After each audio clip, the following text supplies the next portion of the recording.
Hey everyone, and welcome. Today, we are diving into a problem I think pretty much all of us deal with, the chaos of the office. We're going to talk about how to turn that chaos into real clarity, using some amazing ideas from Jürgen Kurtz's book, Minimalist Work. The goal, to finally make your workspace actually work for you. So just take a second and look at your desk, like right now. What do you see? Is it a sea of papers, sticky notes everywhere, maybe a few old coffee mugs? If you feel like you're constantly fighting against a tide of clutter, you are definitely not alone. It's a feeling that just saps our energy and completely wrecks our focus. And this isn't just a vague feeling, it has a real quantifiable cost. A study from Germany's Fraunhofer Institute found that the average office worker wastes about 32% of their time. Let that sink in. That's almost a third of your entire workday just gone. Wasted on inefficiency, a lot of it just spent looking for stuff. Can you imagine what you could do with all that time back? And that leads us to this really core idea from the book. Your physical workspace, it's basically a mirror of what's going on inside your head. A cluttered desk isn't just a physical mess, it's a sign of a cluttered mind. So the thinking is, if we can tidy up our physical space, we can actually bring that same clarity and focus to our thoughts. Okay, so how do we actually do this? Well, the solution in the book isn't some quick one-off fix. It's a really powerful philosophy for making changes that last. It comes from a Japanese concept called Kaizen, and it gives us a step-by-step ladder to climb our way out of the chaos. The magic of Kaizen is that it's not about a massive, painful, weekend-long overhaul that you'll never do again. No, the power here is in making small, consistent improvements over time. It's all about making progress, not aiming for some impossible idea of perfection. It's about building good habits that actually stick around. And to really help you visualize this journey, the author uses this fantastic metaphor. Getting organized is like pushing a giant, heavy ball up a hill. That ball represents all your clutter, all the disorganization. And as you can imagine, that very first push to get the ball rolling, that takes the most energy. It takes the most commitment. So here it is. This is our roadmap, the 5-step Kaizen ladder. You can see it starts with the basics, tidy and clean, and then lay down rules.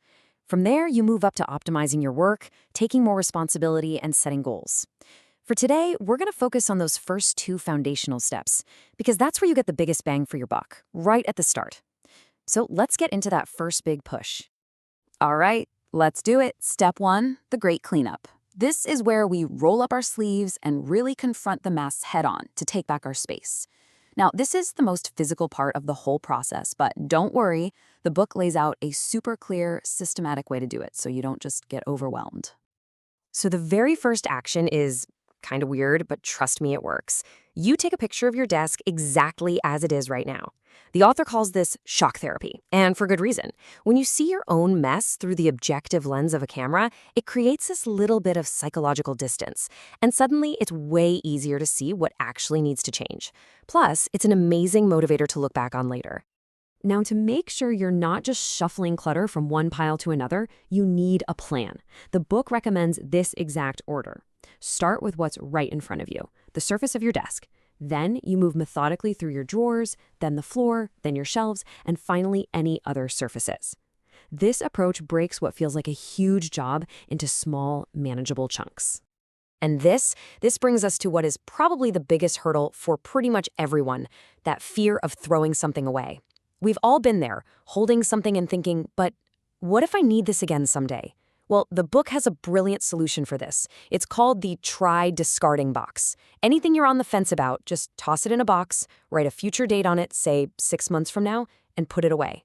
If you haven't opened that box by that date, you can get rid of the whole thing, completely guilt-free. Okay, so you did it. You made that first big push and that heavy ball is partway up the hill. That is fantastic.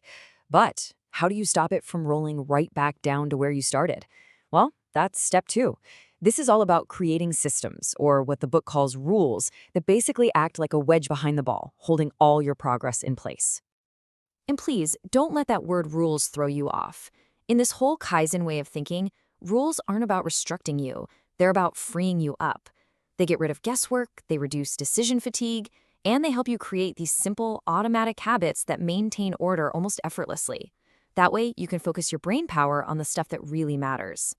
So, the first rule is an absolute game changer. Every single piece of paper, every piece of mail, every note that comes your way goes into one single tray. That is your one and only inbox. The goal then becomes to process and empty that tray completely every single day.